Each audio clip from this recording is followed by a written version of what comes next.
Assalamualaikum warahmatullahi wabarakatuh. Wah, tampaknya semangat sekali untuk mengikuti seminar online kali ini. Apa kabar mama-mama milenial? Wah, benar-benar semangatnya 45 ya. Walaupun sedang puasa, namun semangatnya tetap membara.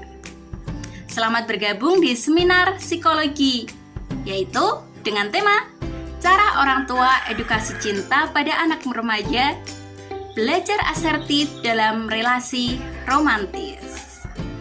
Yang terhormat, Rektor UIN Wali Songo Semarang beserta jajarannya.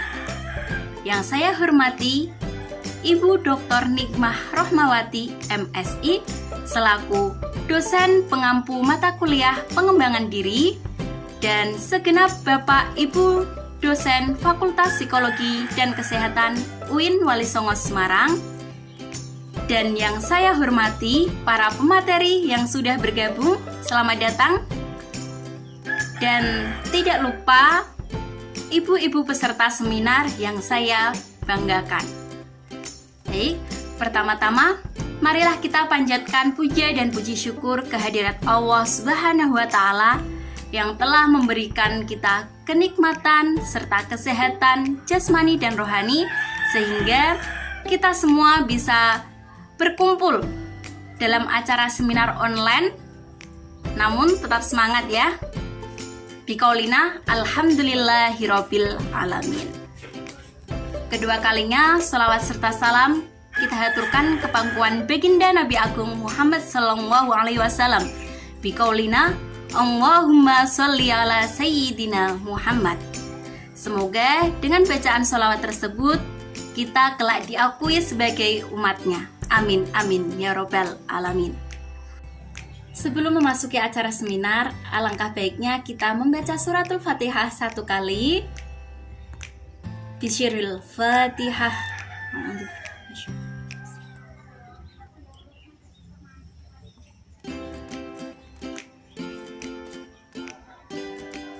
Selesai.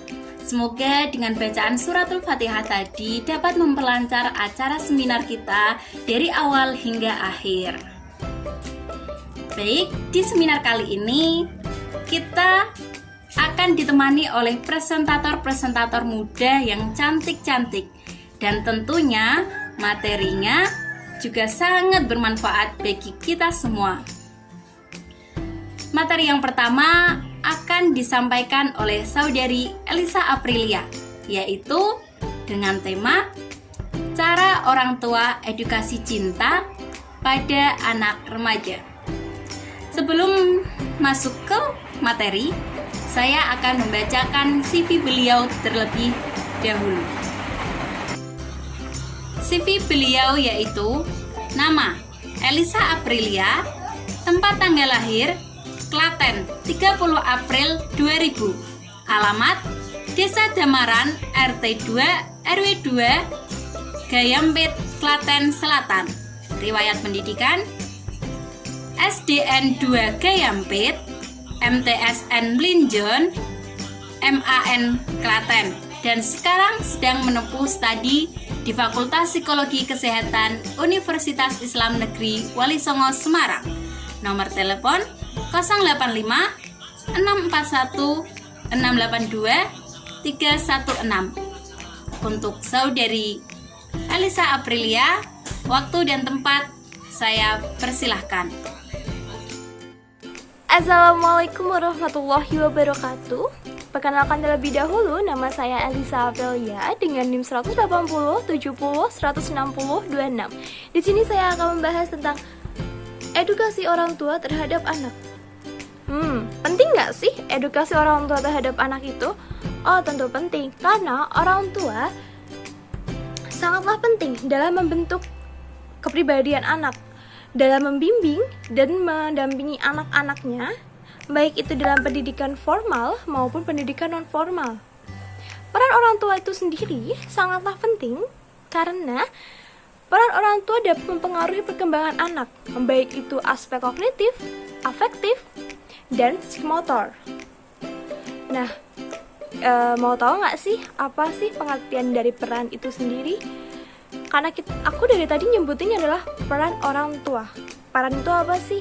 Peran menurut Kamus Bahasa Indonesia adalah perangkat tingkah yang diharapkan dimiliki oleh orang yang berkedudukan dalam masyarakat. Terus, peran orang tua itu apa sih? Peran orang tua menurut Lestari, peran orang tua merupakan cara yang digunakan oleh orang tua berkaitan dengan pandangan mengenai tugas yang harus dijalankan dalam mengasuh anak. Nah, ini ada menurut Hadi. Menyatakan bahwa orang tua memiliki kewajiban dan tanggung jawab besar untuk mengasuh, membimbing, dan melindungi anak-anak mereka. Nah, dari berdasarkan pengertian-pengertian di atas tadi, kita dapat menyimpulkan bahwa orang tua itu berperan penting untuk edukasi atau perkembangan anak.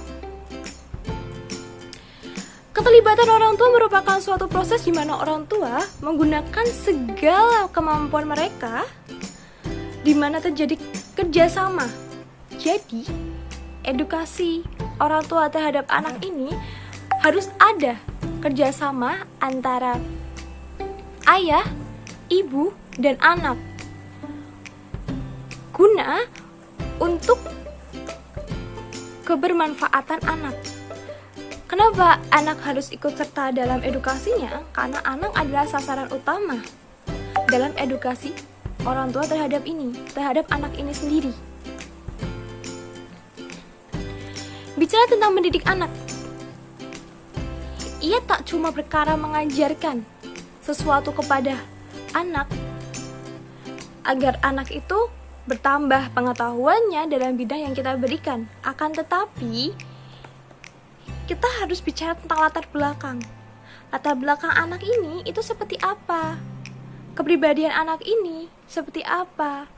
Tujuan dalam edukasi kita itu seperti apa? Dan kita juga harus mencari cara dalam edukasi orang tua terhadap anak agar anak menangkap edukasinya itu secara baik dan benar. Dan kita juga harus melihat respon anak terhadap apa yang kita berikan kepadanya, efek sampingnya, dan juga hasil akhir dari edukasinya. Apakah yang kita berikan, apakah yang kita ajarkan itu memberikan pengaruh yang positif ataupun negatif pada anak, dan itu akan ada di hasil akhirnya.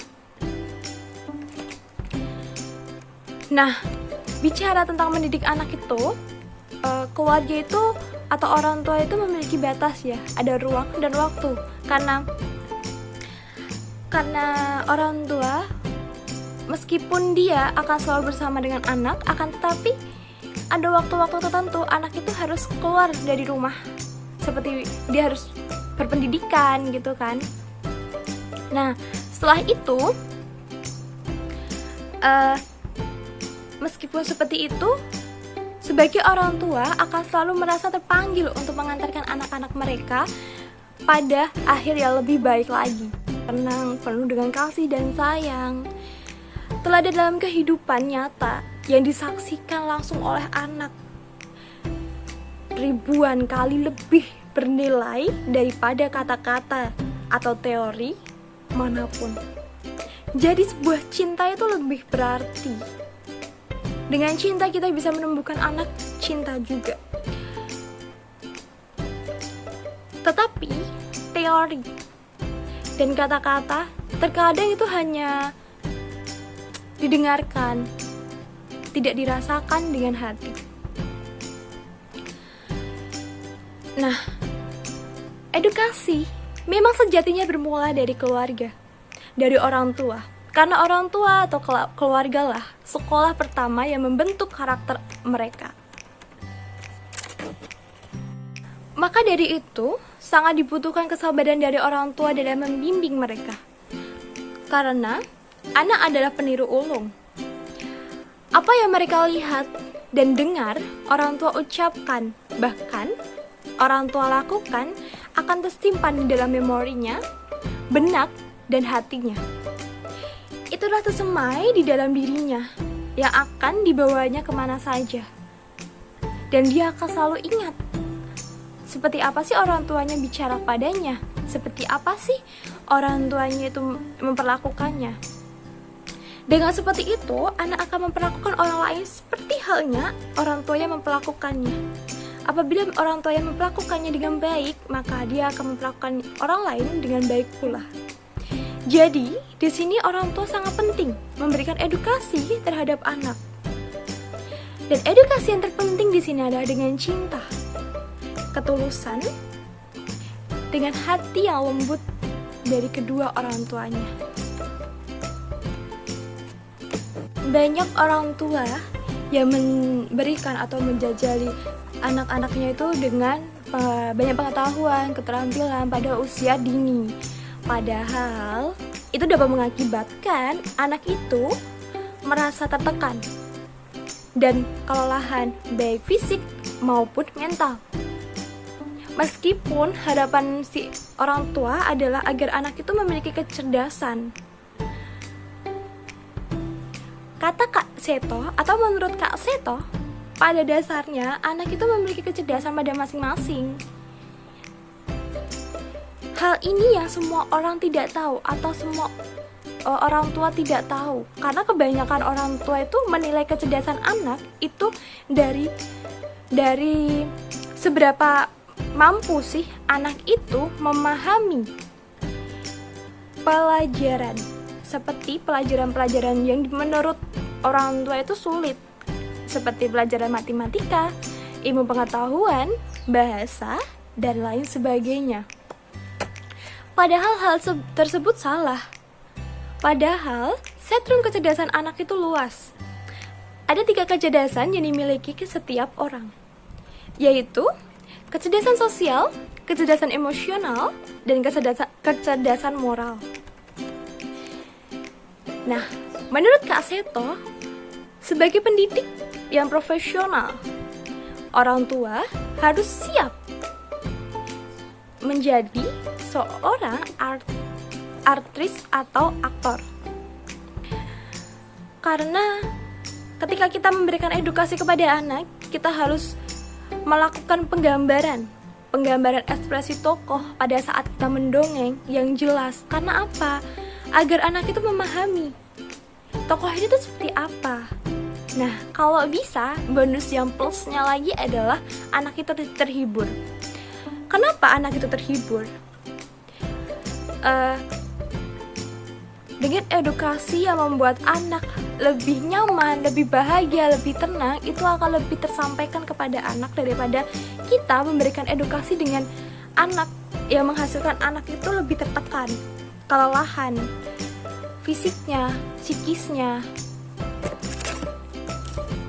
Nah, terlepas dari semua itu, yang terpenting adalah mendidik anak atau memberikan edukasi terhadap anak itu dengan cinta. Karena cinta adalah teladan orang tua serta suasana rumah yang nyaman, tenang, penuh dengan kasih. Ia tak cuma perkara mengajarkan sesuatu kepada anak agar anak itu bertambah pengetahuannya dalam bidang yang kita berikan, akan tetapi kita harus bicara tentang latar belakang. Latar belakang anak ini itu seperti apa? Kepribadian anak ini seperti apa? Tujuan dalam edukasi kita itu seperti apa?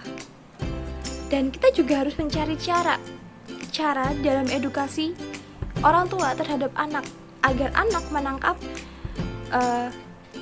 edukasinya itu secara baik dan benar.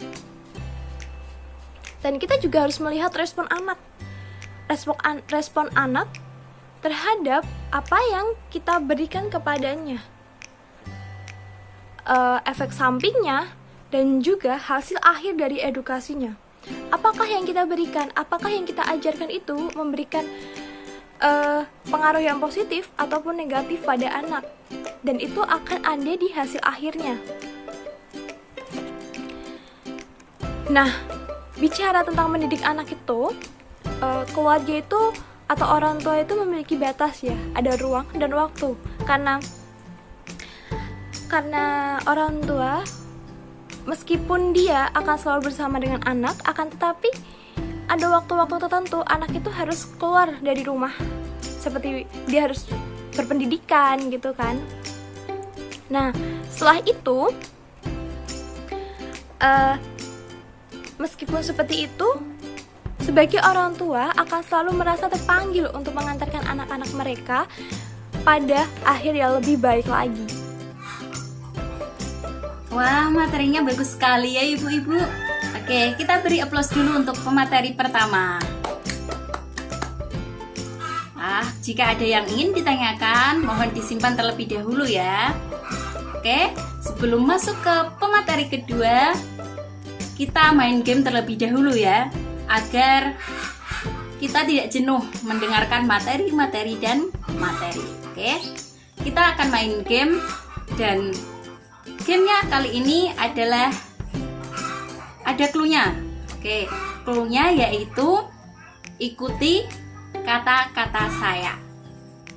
Oke, ingat cluenya ya. Ikuti kata-kata saya.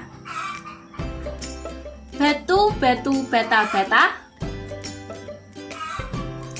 Bata, bata, batu, batu. Batu, bata, bata, batu. Bata, bata, batu. Berapa kali batunya? Salah. Ingat cluenya ya. Jadi cluenya tadi apa?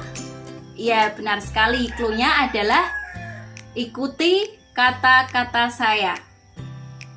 Oke. Bata, bata, batu.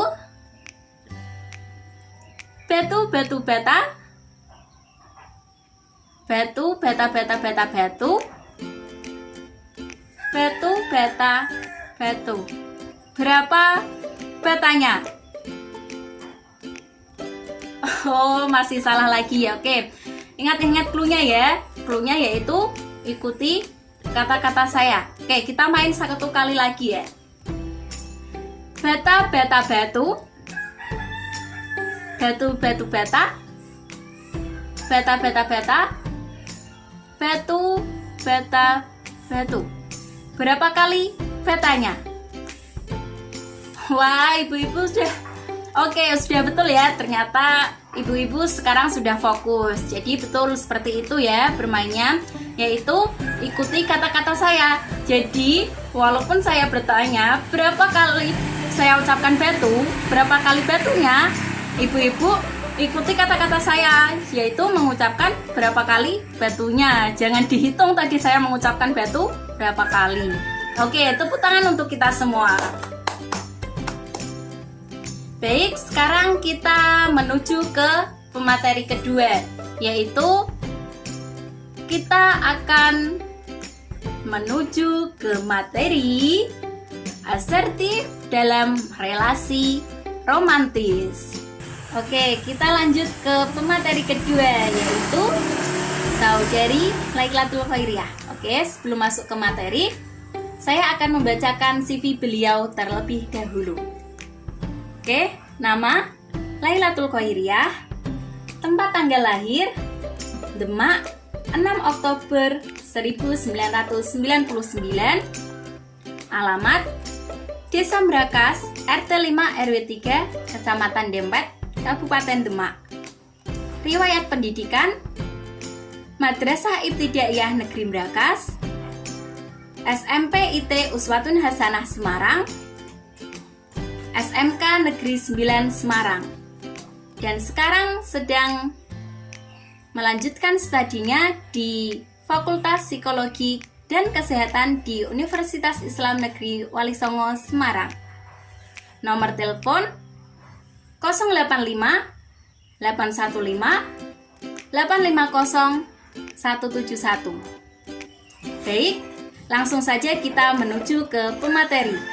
Untuk Saudari Lailatul Khairiyah, waktu dan tempat saya persilahkan. Assalamualaikum warahmatullahi wabarakatuh. Bagaimana kabarnya hari ini? Alhamdulillah sehat semua ya. Walaupun sedang puasa tetap harus semangat. Oke, perkenalkan nama saya Lailatul Qahiriyah. Untuk hari ini saya akan membawakan sebuah materi dengan judul asertif dalam relasi romantis. Oke, sebelum masuk ke pembahasan, saya ingin tanya terlebih dahulu. Apa sih cinta itu? Silahkan pendapatnya. Baik, terima kasih untuk pendapatnya. Dari beberapa pendapat yang sudah disampaikan tadi, tidak ada pendapat yang salah. Semua pendapat tersebut adalah benar. Karena apa? Pada dasarnya, cinta itu memiliki definisi yang sangat luas. Jadi, setiap orang berhak berpendapat mengenai cinta. Namun, menurut Kelly dan Steinberg, cinta ada suatu perasaan dan tingkah laku yang positif, serta komitmen yang dimiliki seseorang guna menjaga kestabilan perasaan dan tingkah laku yang dapat mempengaruhi hubungan yang sedang dijalaninya. Menurut Steinberg, cinta adalah suatu bentuk emosi manusia yang paling dalam dan paling diharapkan. Sementara menurut Rubun dan Alam Hendrik dan Hendrik, cinta adalah suatu sikap yang diarahkan seseorang kepada orang lain yang dianggapnya istimewa, yang sangat mempengaruhi cara berpikir, merasa, dan bertingkah laku. Jadi ibu-ibu, sebenarnya cinta itu memiliki beberapa gaya. Menurut John Lee, cinta itu memiliki 6 gaya. Yang pertama, ada gaya altruistik, yaitu gaya cinta yang seseorang ini melakukannya tanpa pamrih.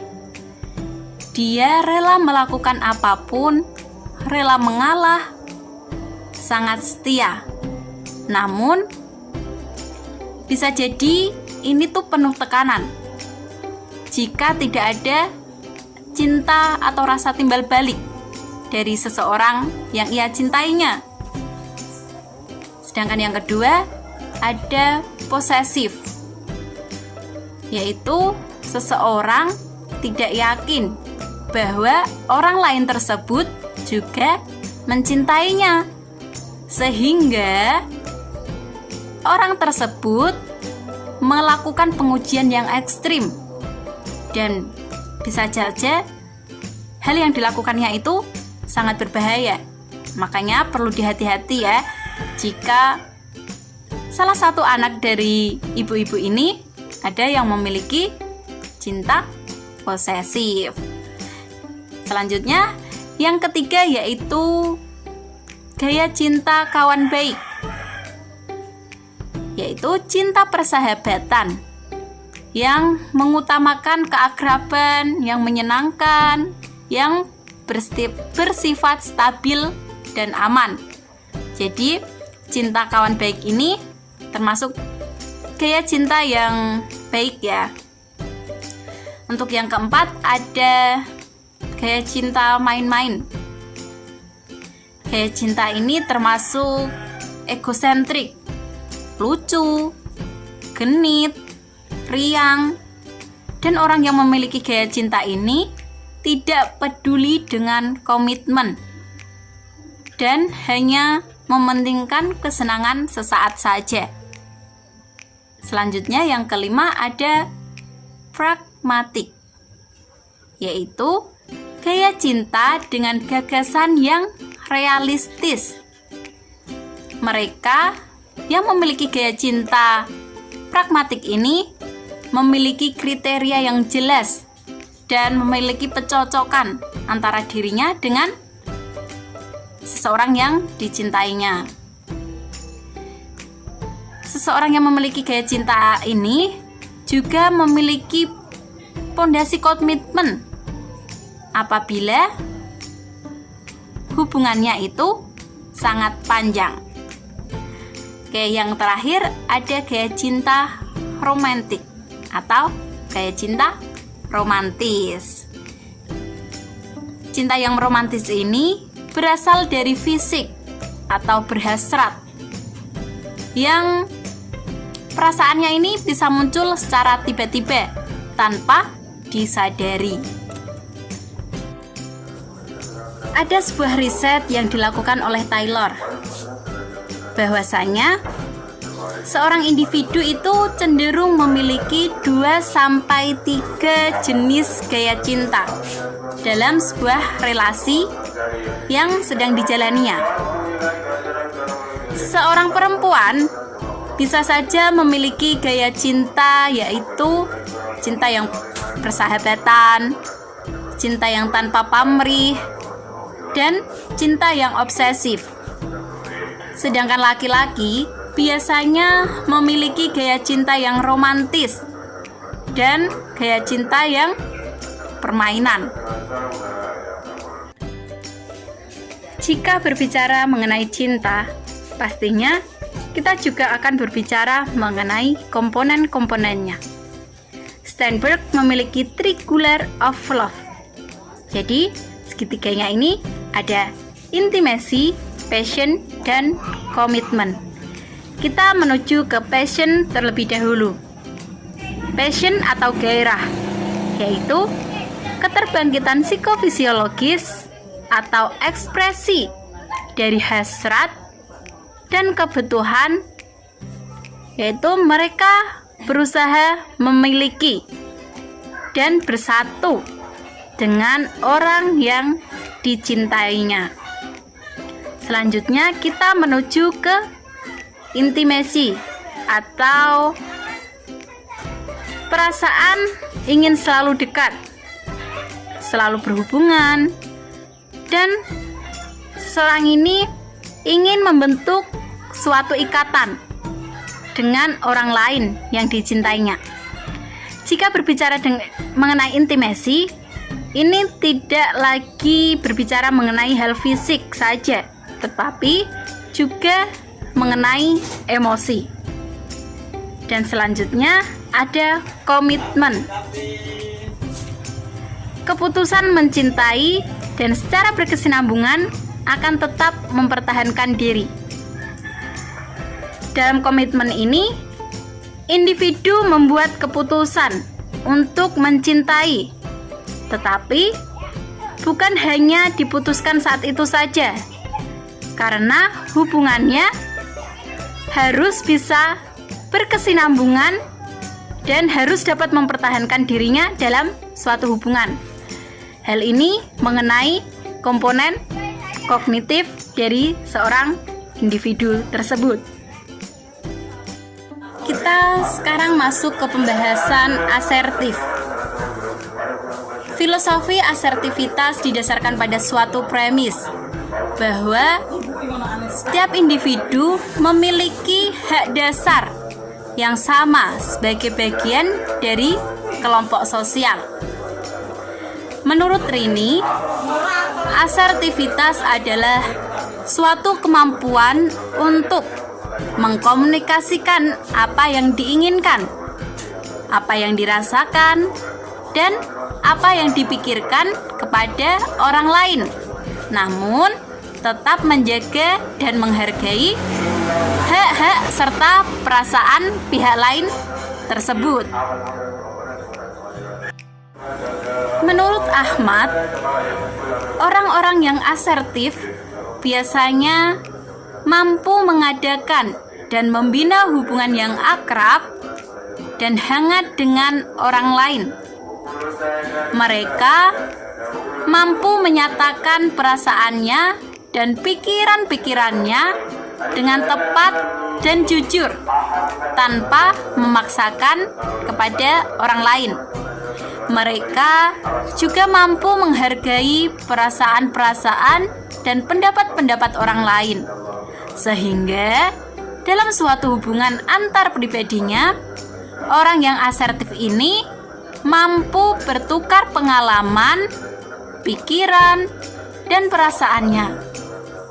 Mereka lebih banyak menerima tanggapan positif dan merasa lebih dimengerti oleh orang lain. Perlu ibu-ibu ketahui bahwa orang-orang yang asertif ini memiliki ciri-ciri yang dapat dilihat, yaitu mereka mengizinkan orang lain untuk menjelaskan pikirannya sebelum dirinya sendiri berbicara. Mereka juga mempertahankan keadaan yang sesuai dengan perasaan individu. Mereka selalu membuat keputusan berdasar apa yang dianggapnya benar. Mereka memandang sebuah persahabatan adalah sebagai kesempatan untuk belajar lebih jauh tentang dirinya sendiri dan orang lain untuk bertukar pikiran. Mereka secara spontan dan alami memulai percakapan menggunakan tekanan dan volume suara yang sedang. Mereka selalu berusaha mengerti perasaan orang lain sebelum membicarakan perasaannya sendiri. Mereka berusaha untuk menghindari hal yang merugikan untuk memecahkan masalah yang tidak dapat dihindarinya.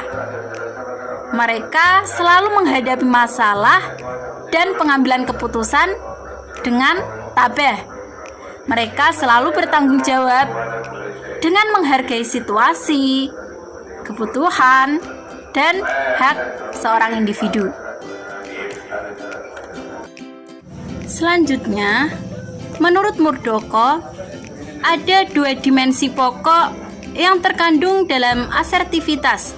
Yang pertama yaitu the give atau memberi, dan the take yaitu mengambil.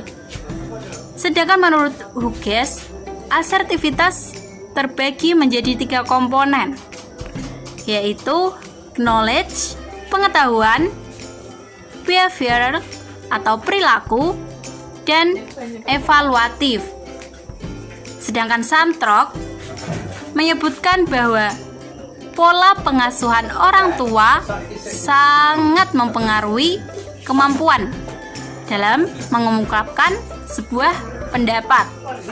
Jadi, di sini orang tua memang berperan penting dalam asertivitas anak.